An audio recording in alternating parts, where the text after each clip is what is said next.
जत्राला कवापासून येतोय? हित्त येऊन तुला दरवर्षी नवस मागतोय, तुला 10 रुपयाचा नारा फोडतोय, तरी बी तुम्हाला पावना बाबा मला नाही शिकायची शाळा का? मग काय करायचं तुला? मला अरे मला ना अरे मला आमचा बंद पडलेला तमाशाचा फाडवरा चालू करायचा आहे. आना सभी शाळेत गेला पोरं मला तमाशगिरीचा पोरगा म्हणून चिडवत्यात. त्याचं मला काय बी नाही वाटत बघ. पण सगळ्यांना त्यांच्या आई बाप सोडा येतात ना. अरे तू तर देव आहेस ना देव. तुझे भेटू दे मला, मग बघ तुला कसं सांगतो. ह्यो बजरंगबली आहे ना तुझा, तुझ्या प्रेमच करत नाही. तुला इतका उंगा बोलतो, बया बया बया बया बया ऐकू सुद्धा वाटत नाही. असं कुठं काम नाही सांगायचं. अरे मग ती पण तुझ्यावर रुसून लांब निघून जाईल ना, मग तुला बी माझ्यावाने आय हुडकाय लागेल भिकाऱ्यासारखी. आणि असं बी स्वामी जगाचा आई विना भिकारीच आहे की. हे असलं काय करू नको रे बाबा. मी पाय पडतो तुझ्या. अरे हाय देवाला माणसाच्या पाया पडायचं नसतं र, माणसाला देवाच्या पाया पडायचं असतं. अरे लागलंच तर आपण दोघं मिळून शोध घेऊ तुझ्या आईचा. चल अरे तू तर लयच घाबरलास की. म्या कशाला सांगू, तुझी गंमत केली म्या. अरे अगोदर जे दुःख माझ्याकडे आहे तर मला तुला देऊन काय भेटणार आहे. आणि तसं बी आय म्हणायची की स्वतःच्या आनंदापेक्षा दुसऱ्याचं दुःख जाणून घेता आलं पाहिजे, तेव्हाच खरा माणूस असतो. अरे तुझी बघितलं बजरंगा, मला कोणी समजून घेत नाही. सारं त्यांचं चुरकीचंच. अरे त्यांना म्हणावं का माझ्या आईला हुडकाय आलतो म्या, चोरी करायला नाही. ती घावली ती घेऊन निघून जाईल घरला. सांग ना त्यांना, सांग ना, सांग. मारुती तू कोणाशी बोलतोय?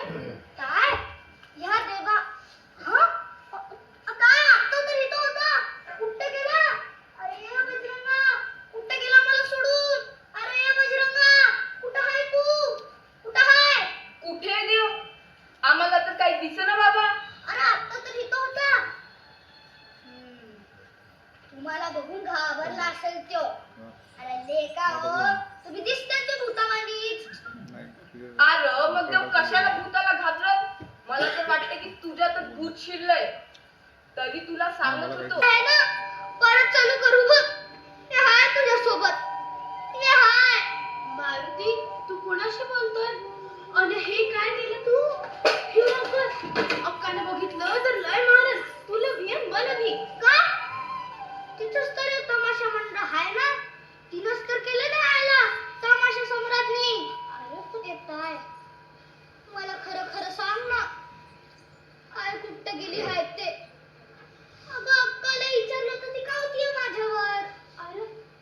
अरे मला माहित असतं तर तुला कवाच सांगितलं असतं हिचा पत्ता. पण मला मी सांगितलं नाही अक्कानं. तिला विचारल्यावर शिव्या देते मला. अरे म्या तरी कुठं होती तेव्हा इथं?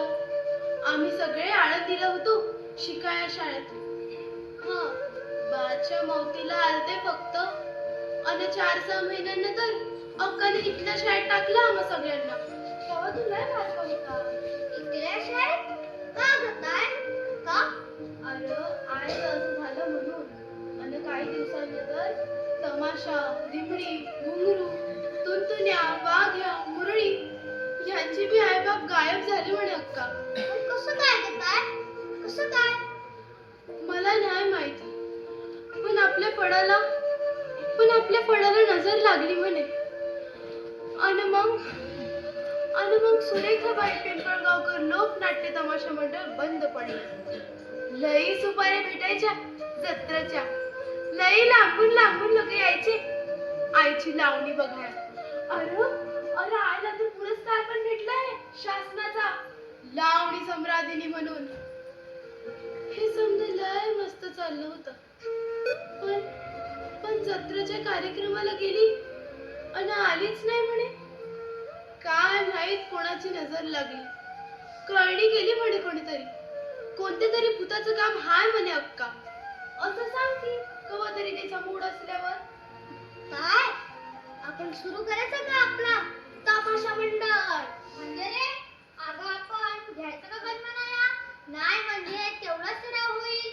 हा घेऊ की. पण अक्का आली तर तिला हे समज केलेलं नाही एवढं जाता. अगोदरच मी त्या वरच्या पेटीतून तमाशाचं जुनं सामान काढलं तर लय हाणलं मला तिनं. ती आली की विचारील अभ्यास केला का म्हणून. तर अगोदर अभ्यास करून घेऊ म्हणजे कसं ते दाखवता येईल. का अक्का बी तर नाचायची ना मग ती कशाला लागून आपल्याला अगं ती तर मालकीन होती ना फडाची. अरे मारुती आयच असं झाल्यापासून तिला नाही आवडत ते समज. ती म्हणती चांगलं शिक्षण घ्यायचं नोकरी करायची आणि पोट भरायचं. म्हणूनच तर आईनं आपल्याला तिच्यापासून लांबच्या मोठ्या शाळेत टाकलं होतं ना शिकायला. म्हणून तू गप्प बस. तुझं दप्तर कुठे